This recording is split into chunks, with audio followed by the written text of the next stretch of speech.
जीतन राम मांझी दावा ठोकते रहे हैं कि मुसहर समाज मेरा वोटर्स है, यानी जहां हम कहेंगे मुसहर समाज वहां वोट करेगा। लेकिन ये भ्रम मांझी जी का दूर हो गया होगा। पूर्व मुख्यमंत्री और हम पार्टी के फाउंडर जीतन राम मांझी केंद्रीय मंत्री हैं, उनको नींद नहीं आई होगी 8 तारीख को, जब राष्ट्रीय जनता दल के द्वारा रामवृक्ष सदा जी के नेतृत्व में पटना में मुसहर समाज की जबरदस्त रैली हुई। हजारों लोग उसमें शामिल हुए और उसके बाद मांझी जी के सुपुत्र, जो मुसहर समाज के बीच जाते भी नहीं हैं, उनको भारी बेचैनी हुई। बिहार सरकार में मंत्री हैं, वो कह रहे थे कि बल मुसहर तो है ही नहीं था, जिसको तिसको बुला के ले आया। माने मांझी समाज के लोग आए हुए थे, जिसको तिसको बुला के ले आए, माने भेड़ बकरी समझ रहे हैं, जिसको तिसको बुला के ले आए और लठैत उठैत को बुला के ले आए। इस तरह से बौखलाहट देखने को मिली संतोष कुमार सुमन के द्वारा। तो ये बौखलाहट क्या कहती है कि जीतन राम मांझी का जो वोट बैंक था उसको खिसकाने में तेजस्वी यादव सफल हुए, क्योंकि तेजस्वी यादव बड़े मंच से बोले कि हमारे पिताजी की जब सरकार थी राजद की, तब कहते थे भैंस चराने वालों, गाय चराने वालों, सुअर चराने वालों, पढ़ना लिखना सीखो और हमारा मंदिर स्कूल है, पढ़ो लिखो। और इस तरह का जोरदार भाषण रामवृक्ष सदा जी भी उसमें दिए। अलौली से विधायक जी हैं सदा साहब और सीनियर लीडर हैं राष्ट्रीय जनता दल के, दलित चेहरा हैं, खास करके मुसहर समाज के, गंगा के उस पार के। और गंगा के इस पार में भी एंट्री मार रहे हैं मांझी जी, टेंशन दे रहे हैं। तो क्या रामवृक्ष सदा या राष्ट्रीय जनता दल के द्वारा मुसहर भूंइया कार्यक्रम में गैर भूंइया मुसहर को बुलाया गया, जिसको तिसको बुलाया गया, लठैत को बुलाया गया? बात करते हैं सदा जी ही हमारे बिजुन बैठल हैं। कहा सदा साहब, बुलाते हैं मुसहर भूंइया की रैली और जिसको तिसको बुला लेते हैं। बहुत बहुत धन्यवाद। कौन बोले हैं यह बात? संतोष कुमार मांझी। संतोष कुमार मांझी मुसहर हैं। वह जो शब्द जो प्रयोग किए हैं कि जैसे तैसे आदमी को बुला लिए हैं, जिसको तिसको बुला लिए हैं। सबसे पहले तो इस रैली में जो हमारे भाई माता बहन जो भी हमारे स्वजाति के लोग आए हुए थे, सबसे पहले तो हम उनको धन्यवाद देते हैं। और खुद संतोष मांझी मुसहर नहीं है। अगर वह मुसहर रहते तो इस ढंग की बात नहीं बोलता। आप मीडिया के लोग हैं, आप घूम रहे थे, आपका आदमी घूम रहा था। 99% वहाँ हमारे मुसहर समाज का लोग है। अब मुसहर समाज का लोग मांझी जी से मन मोह भंग हो चुका है। मुसहर समाज का नेतृत्व अब राष्ट्रीय जनता दल में आ गया है। हक हिस्सा की बात अब राष्ट्रीय जनता दल में आ गया है और मुसहर समाज के लोग यह बात जान गया है कि हमारा मान सम्मान आन और बान राष्ट्रीय जनता दल में ही बचने वाला है।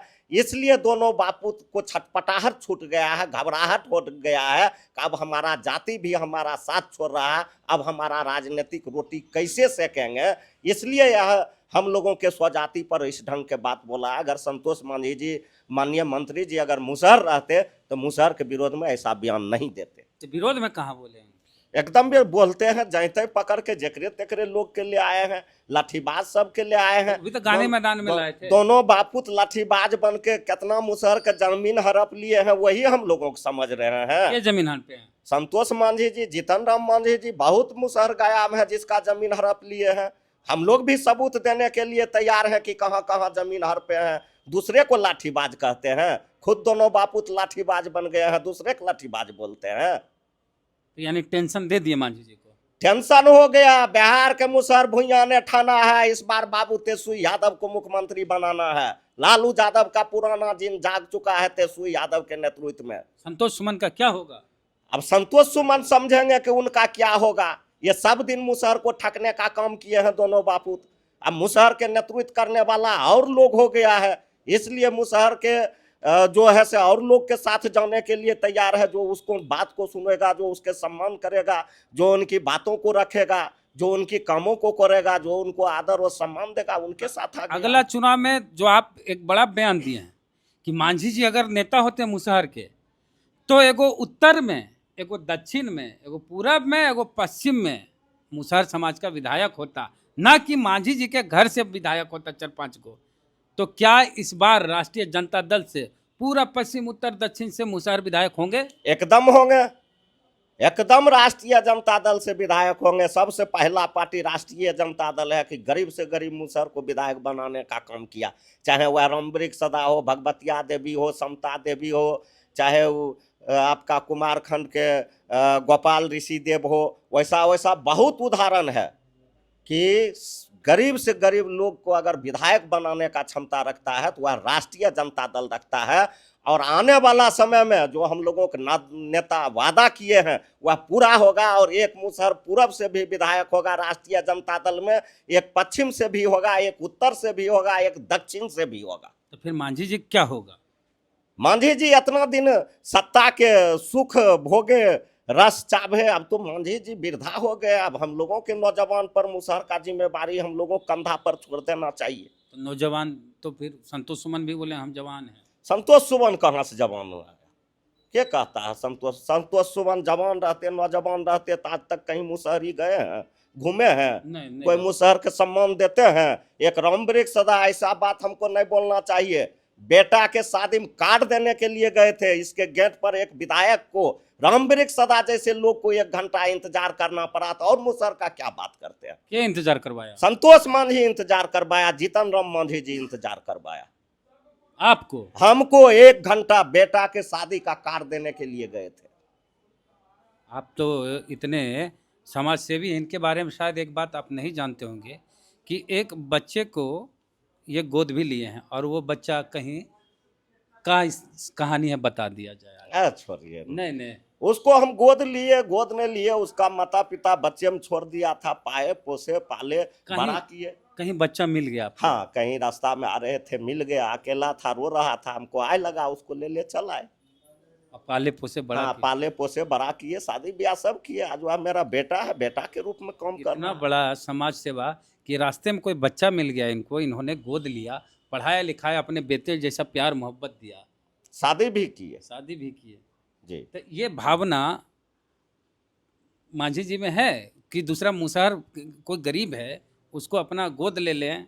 और एक रामवृक्ष सदा जब उसका गेट नहीं टप सकता है, एक विधायक हो के 1 घंटा इंतजार करना पड़ता है, तो दूसरे मुसहर का बात क्या करते हैं? एक विधायक के जब उसके दरवाजा पर ये हाल है तो दूसरे की तो बातें भूल जाइए। हाँ, तो इस बार वो बोल रहे थे कि कोई कीमत पे राजद उजद की सरकार आएगी नहीं।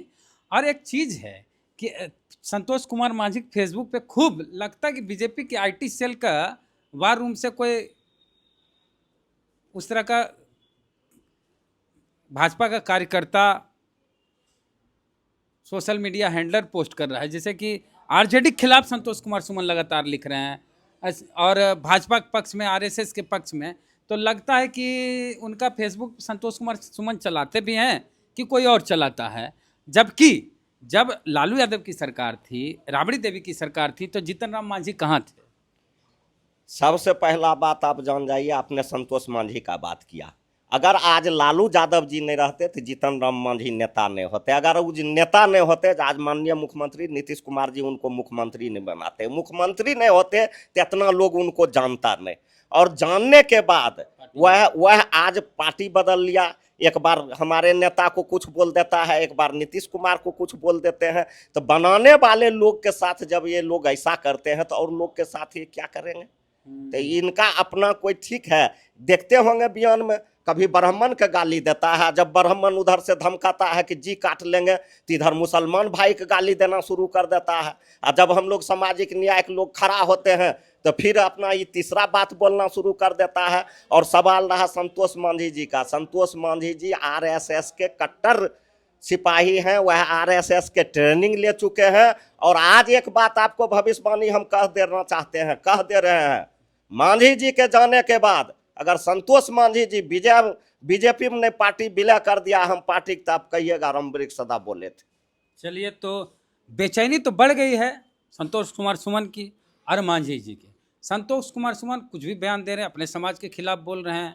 मतलब ऐसी बौखलाहट कि हम दावा करते हैं कि हम मुसहर के नेता हैं, लेकिन मुसहर के वोट बैंक में बड़ी सेंध लगा दिए हैं और बड़े नेता के रूप में उभर रहे हैं। रामवृक्ष सदा RJD से नेता विधायक हैं अलौली से। तो बौखलाहट तो है जो दिख रही है। हमको लगा था कि कोई रिएक्शन नहीं आएगा, वो तो निश्चिंत होंगे कि अरे रैली तैली होने से क्या होगा। लेकिन ये रिएक्शन जो आया संतोष कुमार सुमन का, वो दिखा दिया कि टेंशन में तो हैं, रात में नींद नहीं आई होगी 8 तारीख को। तो आपको क्या लगता है कि मुसहर समाज का ठेका जीतन राम मांझी लिए हैं, संतोष कुमार सुमन लिए हैं, या जिसके लिए लालू यादव ने घर बनवाया, जगह जगह पर पक्का मकान बनवाए लालू यादव मुसहर समाज के लिए, वो लालू यादव उनके नेता होंगे, या अपना घर बनाने वाले मुसहर का वोट बैंक इस्तेमाल करके जीतन राम मांझी या संतोष कुमार सुमन, उसको नेता मानेंगे मुसहर समाज के लोग? प्रतिक्रिया अपने दीजिए कमेंट बॉक्स में। जय भीम, जय भारत।